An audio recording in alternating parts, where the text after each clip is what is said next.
How Minecraft was made by Neo. On a normal evening in 2009, a man gets home from work and boots up his computer. His name is Marcus Persson, but he often goes by his screen name, Notch. Notch, baby! Based in Stockholm, Sweden, Persson spends his evenings developing passion projects, fun coding exercises that sometimes end up as completed video games, but more typically become abandoned after a short time. But what he doesn't know is that the file he starts today will change the gaming industry forever. And Low-key changed the world forever, dude. That might sound crazy. I really feel like games that big changed the world, not just the gaming industry. Like, you guys don't think GTA 5 has an impact on the world? Minecraft has a hella impact on the world. I don't know. Holy Glaze. Shut up! GTA 5 made my father shoot up the Bronx. That's exactly what I'm talking about, dude. I know it did for me. I robbed 6 banks because of GTA alone. That's it.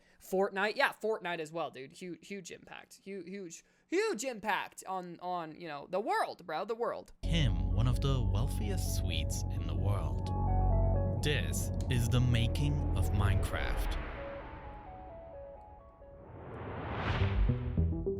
In the very beginning, the game that Persson was creating wasn't called Minecraft. It was called RubyDung, based on the two main elements of the game, the Ruby lands and the dungeons.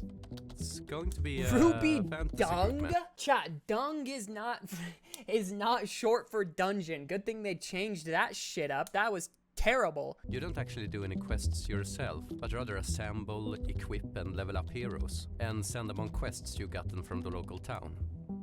Persson created a texture atlas, which is essentially one large image file that contains lots of smaller textures. Initially, this atlas only contained 2 textures, grass and cobblestone. Using these elements, he created a digital landscape filled with trees.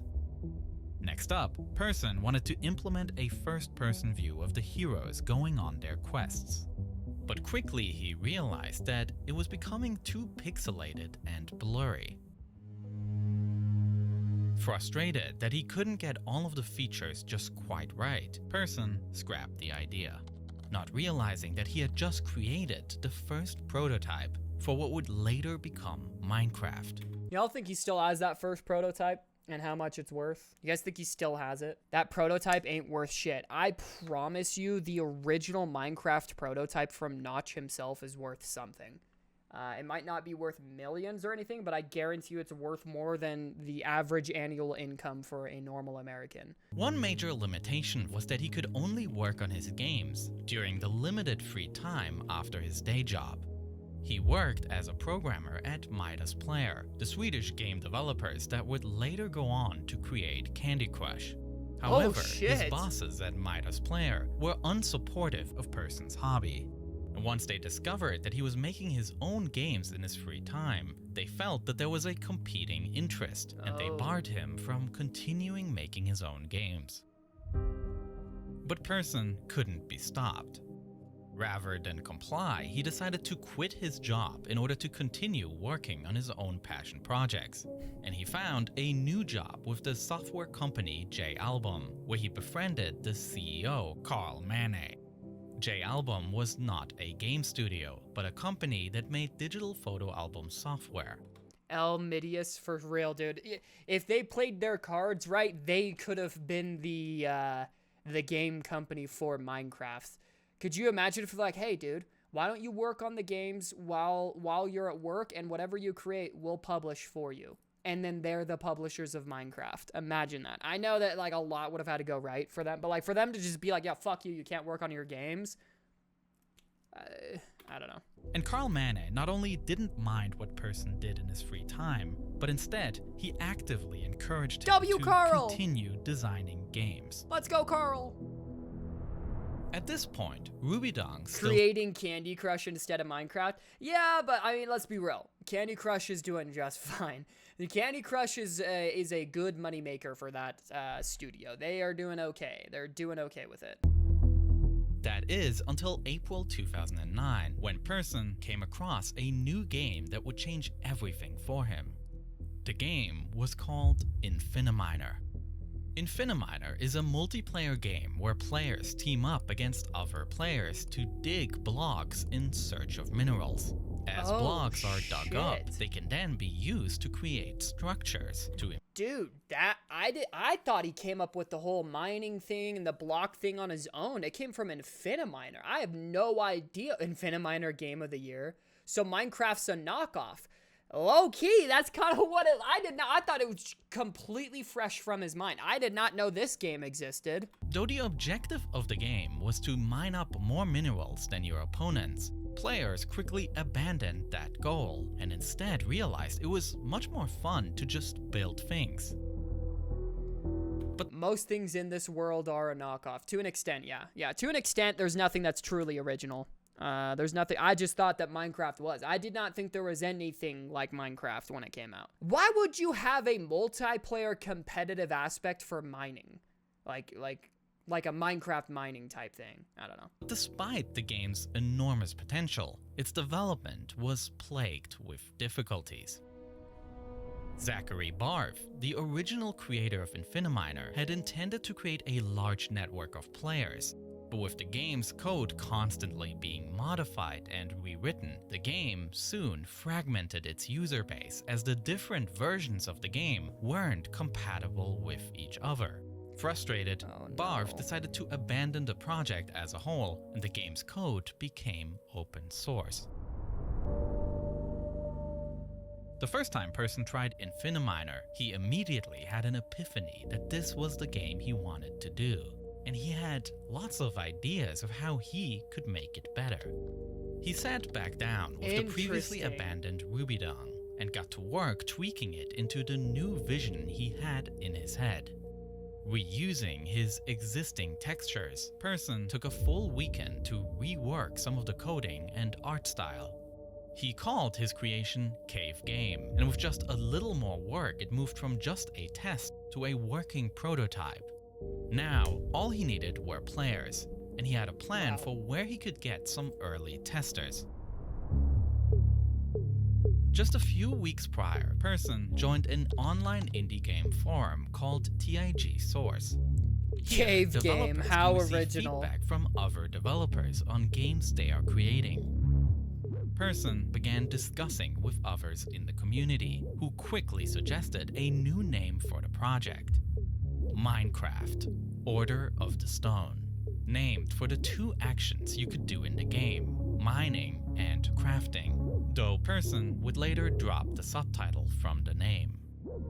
Oh wow. He then decided that this forum would be the... I'm working on this new game called Shooter Game. Let's go. And so, on May 17, 2009, he shared the first link that would allow others in the forum to begin playtesting the game.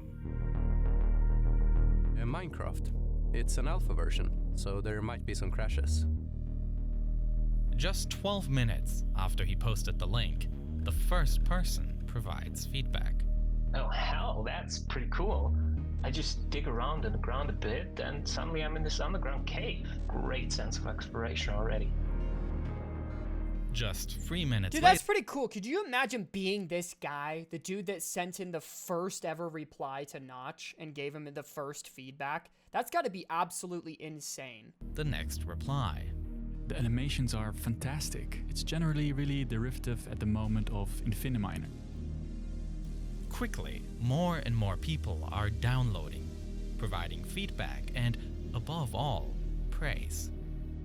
And though the forum was made for feedback, players couldn't resist posting the things they have made. And since people were showing off screenshots of their creations, more and more people were encouraged to jump in and... That'd make my balls tingle as a developer, bro. If it was just like catching fire on this random forum and people were genuinely enjoying it and sharing their creations, I'd bust, bro. Give it a try themselves. The community also had plenty of feedback for features that could make Minecraft even better, and Persson was on it, updating his blog nearly every day with the progress he was making on adding many of the ideas presented. I plan on having several game modes. Creative, Survival, Team Survival, a Fortress. Team Survival. Though players were consistently finding the gameplay addicting, In this early stage, there was no way to save what they had built. Oh. There was also no way to play with friends or to play on maps that others had created.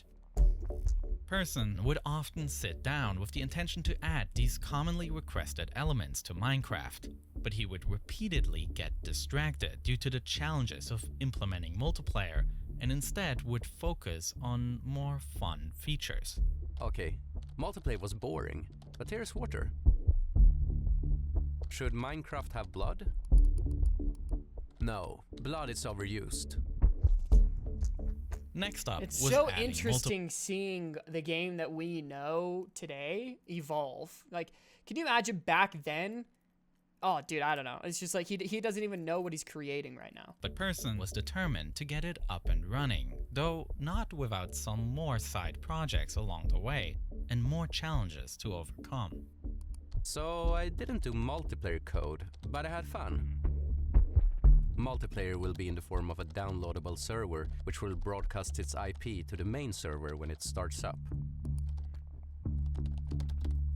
Oh, I feel stupid. Server admins could host any data they want on their servers. This means anything, including bad things. Multiplayer's starting to go good. I've got player connect, disconnect going, and map streaming on login. I don't even know. I wouldn't even know where With to the release begin. of multiplayer, nearly a month had passed of constant updates, fine-tuning, and debugging since Minecraft was first introduced to the TIG source community. And Person realized that his passion project could be much more than just a game he was making as a hobby. If it was going to continue to grow like this, it was time to put a price tag on it and go commercial.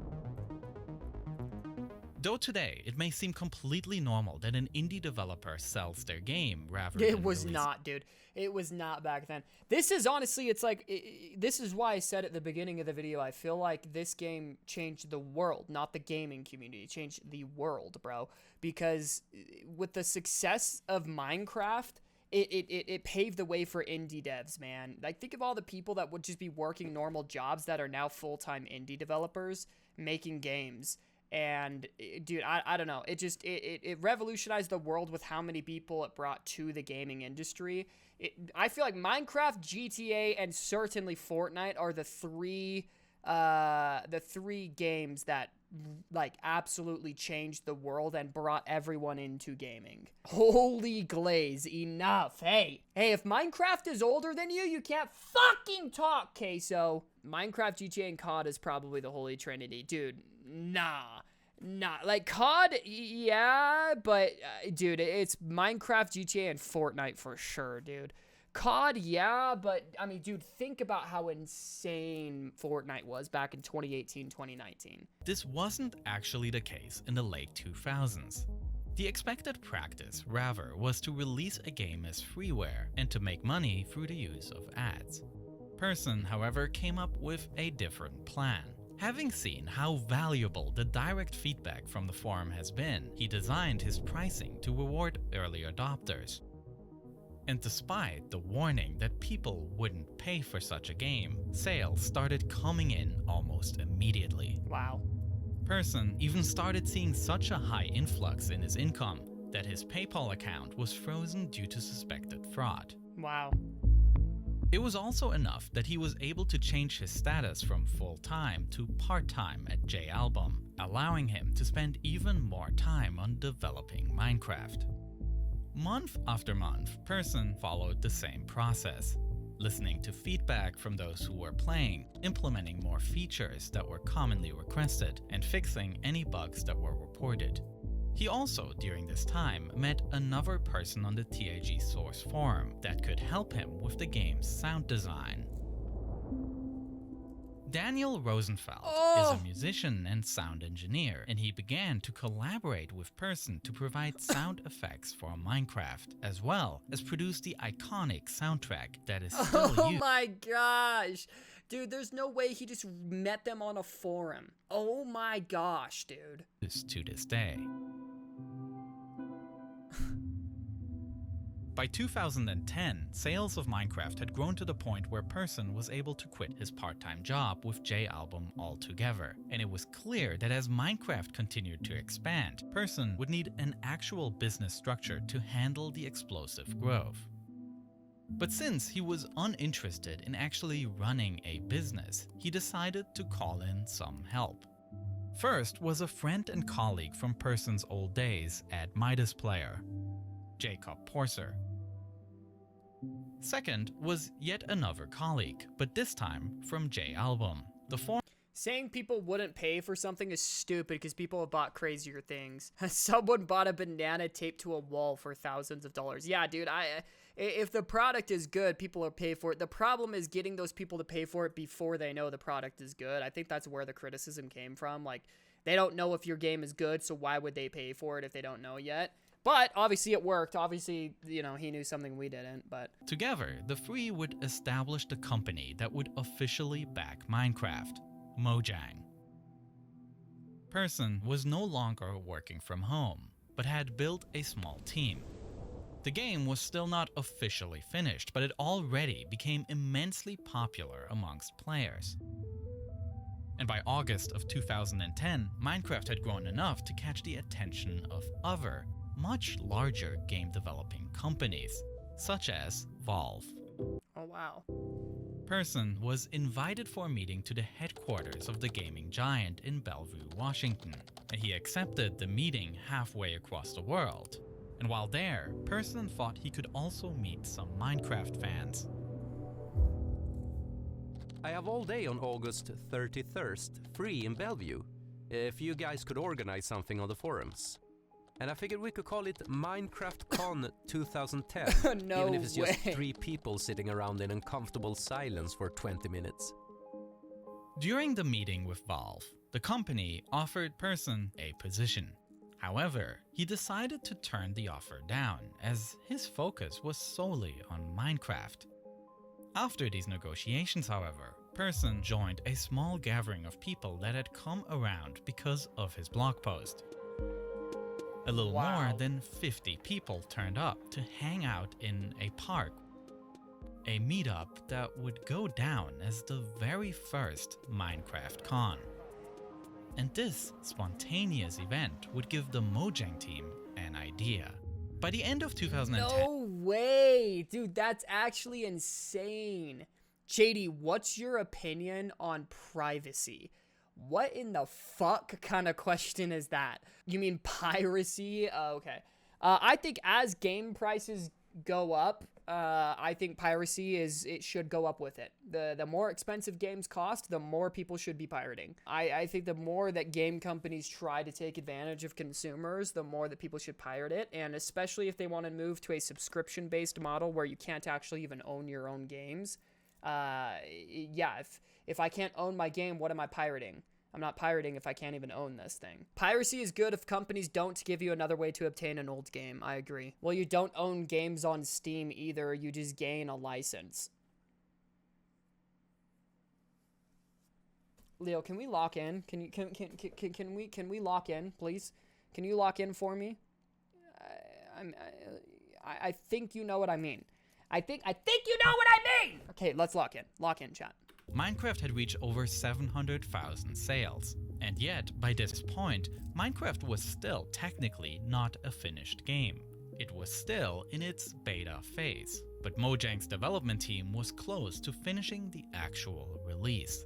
With so much hype already built around the game, Mojang knew they needed some fanfare to go along with the game's launch. And in November 2011, they decided to host an official Minecon.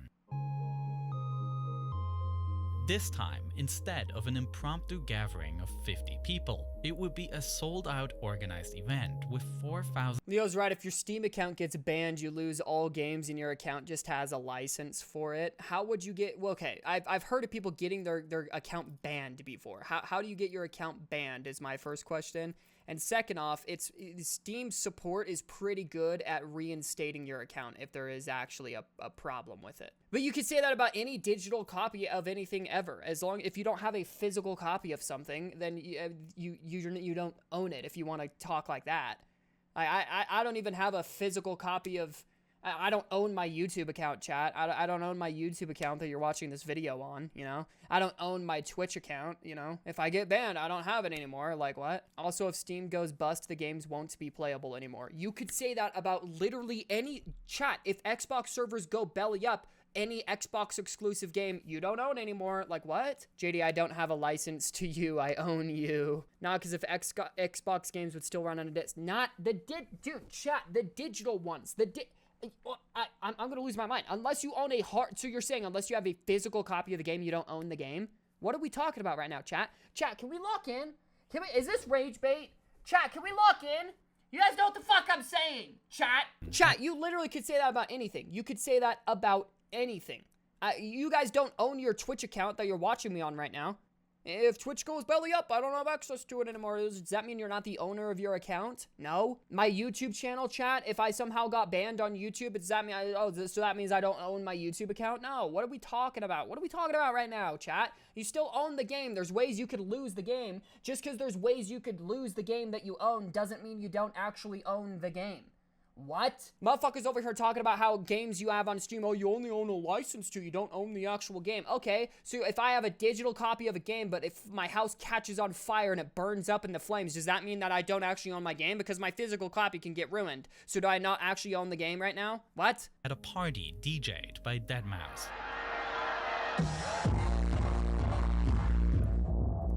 All of this would be leading up to the grand finale of Minecon 2011, the official release. Is this where he flips the game. Switch? As the Mojang team gathered on stage, Person would stand What an by iconic a large event, blocky lever, and with one pull, Minecraft was officially launched Woo! as a finished project. Now that's actually sick, dude. That's history. That's history. Even though the game was now finished. Well, insurance will cover it. What if I don't have insurance? What if they don't cover it? So the prospect of me being able to lose the game means I don't own it because I could lose it? What the fuck is that point? Yes, you own the game on Steam. Yes, if Steam all of a sudden goes belly up, the biggest PC game company in the entire world, if it randomly goes belly up, yeah, you could lose your copies of the game. That doesn't mean you don't own it, though. What? What are we fucking talking about? The team would continue working on it, releasing updates and adding new features, even until today. But for Person himself, it was the end of a chapter. After 2 years of continuous work on Minecraft, he was ready to move on to other projects in order to get back to what he loved doing most: coding. And so, just 2 weeks after Minecraft's official release, My kidney could fail someday. Does that mean that I don't own it? Exactly, chat. It's the stupidest shit I've ever heard in my life. You only own a license to the game. You don't own the actual game. Shut the fuck up. Yes, you do. Yes, you fucking do own the game. What are we talking about? Person decided to step down from his position as lead developer of Minecraft. With Jens Bergensten now at its helm, Minecraft continued to flourish. But Person didn't get the rest he was hoping for. Still perceived as the maker of Minecraft, players continued to send any issues they encountered to him. My and he private was flooded number? by complaints.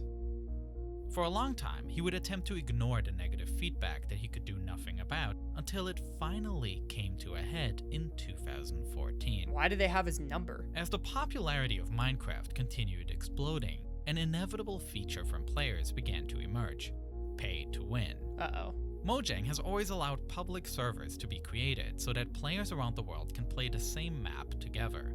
However, this opened the door for some to take advantage and create servers where players have to spend money to gain an advantage. Of course. These pay-to-win servers violated the end-user license agreement of Minecraft, which is why, in a controversial move, Mojang began to crack down on these servers and gave them a deadline to either adapt or to shut down. Wow. Following this statement by Mojang, there was immense negative feedback. And though Person was no longer working on Minecraft, he still received the bulk of the criticism. In frustration, he sent out a tweet on June 17, 2014 that would change the direction of Mojang forever. Anyone want to buy my share of Mojang so I can move on with my life? Getting hate for trying to do the right thing is not my gig. The very next day, Mane began fielding calls from companies that wanted to know if Persson was serious, including studio giants EA, Activision, and Microsoft. Of course, And after Microsoft. giving it a thought, Persson realized he actually was serious about selling Mojang so that he could finally distance himself completely. And after several rounds of negotiations, a deal was struck. Mojang has confirmed it's being sold to Microsoft for $2.5 I remember billion. that, dude. $2 billion. The deal with Microsoft meant that the billion. Mojang founders, Persson, Mane, and Porser, would step away completely, whereas all of their employees would be barred from layoffs. The Microsoft deal was worth a staggering $2.5 billion. Jeez, dude. And as the major shareholder of Mojang, Persson had become a billionaire overnight.